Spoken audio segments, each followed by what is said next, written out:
Because this is the current, we are unfortunately not going to be able to cover many of the layers of your book, which is really about networks and how networks can influence the way that change takes place. And there are many dimensions that we will have to touch on only briefly. But I wondered if we could have a conversation that starts with looking at a change moment and having you explain it to us, as you do in your book, actually. Explaining what drove the forces of change, and then perhaps we can compare that with where we're at in the States at the moment, where it feels like we're having a change moment, and I'd be interested to know how you read and interpret that. So the one I was going to start with, if you don't mind, is the Arab Spring. You talk about this in your book, Yeah. because it has an interesting combination of drivers. There's certainly, many of us remember Wael Ghonim, the Google engineer. Was the Arab Spring in Egypt engineered by Google? You tell the story somewhat differently, and I wonder if you wouldn't mind just telling it for us now, how that change took place. Sure. And the first thing to understand is that this is really a brand new science, is that we haven't really had a way historically of studying these kinds of social change processes. Because if you think about it, something like Arab Spring, it happens once, like you look at Egypt and you watch the revolution explode. And then typically what we've had to do is to look back through the data and try to figure out what happened. And then you compare a bunch of successes side by side and say, what did they have in common? And then try to infer what makes social change happen. And the big new thing we can do today, the sort of the new science that's really motivated this book, is that we can study these kinds of social change processes experimentally, which sounds sort of crazy because it means you can actually create little social worlds with, thousands of people in them and study whether or not specific changes to the social network or to people's interactions give rise to these kinds of social change processes. And then one of the other sort of complementary things we can do is look at the data in a very rich and detailed way from social change, like what happened in Arab Spring. So there were over 13 million tweets and messages that were recorded and then analyzed in a sort of subsequent study of what happened in Arab Spring.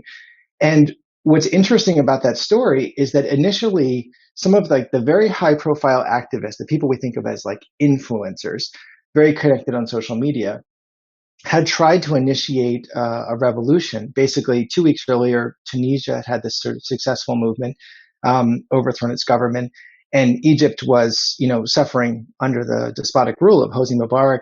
And one of the main activists in Egypt had decided to try to initiate change by going to the famous Tahrir Square and trying to start a massive protest.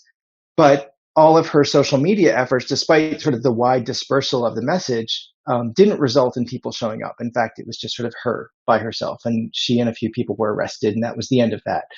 And then what wound up happening was a sort of coalescence of both emotional excitement and logistical coordination through the sort of social networks in Egypt that weren't among, powerful, highly connected activists, weren't among sort of the high profile influencers on social media.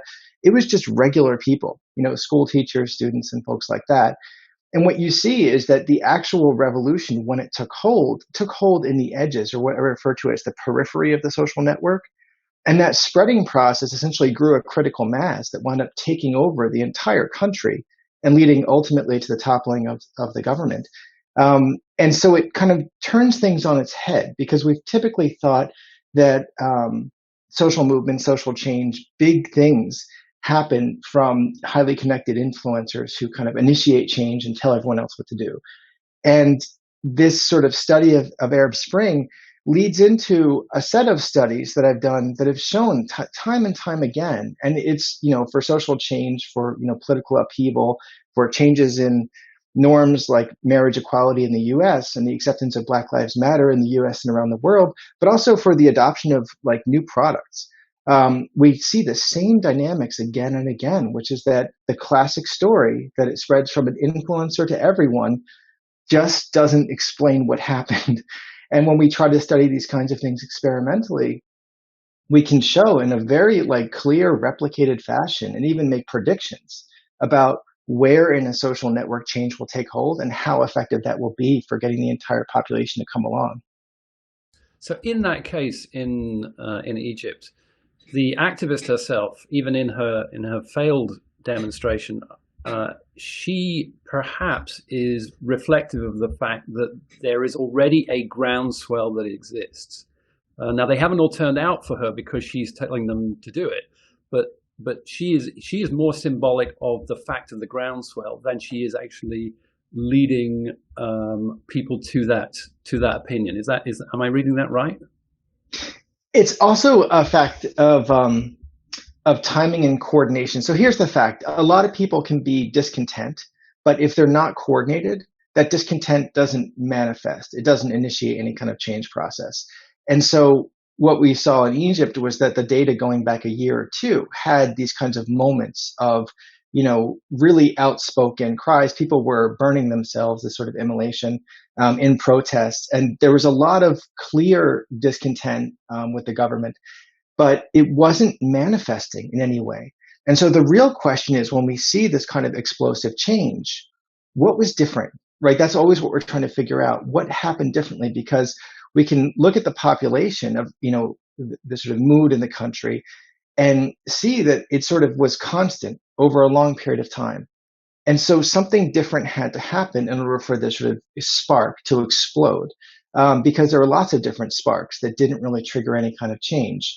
And, to tie this back to the US context, this is, we see this with Black Lives Matter too, that there were many, many events, many murders, and many sort of public outcries. And there were videotapes of choking deaths pushed on social media back in 2014, and there was basically no response to it. And then in 2020, a videotape of a choking death was put on social media, and there was a worldwide protest. Like, what was the difference? And that's really scientifically what's interesting, because we want to understand what causes this kind of change to take hold. And it's not just the fact that populations are fed up and there are, well understood, totally valid grievances. There's something else going on. And it's that something else that's really the core sort of story of the book, is figuring out what that is, and also how we can sort of see it in our lives.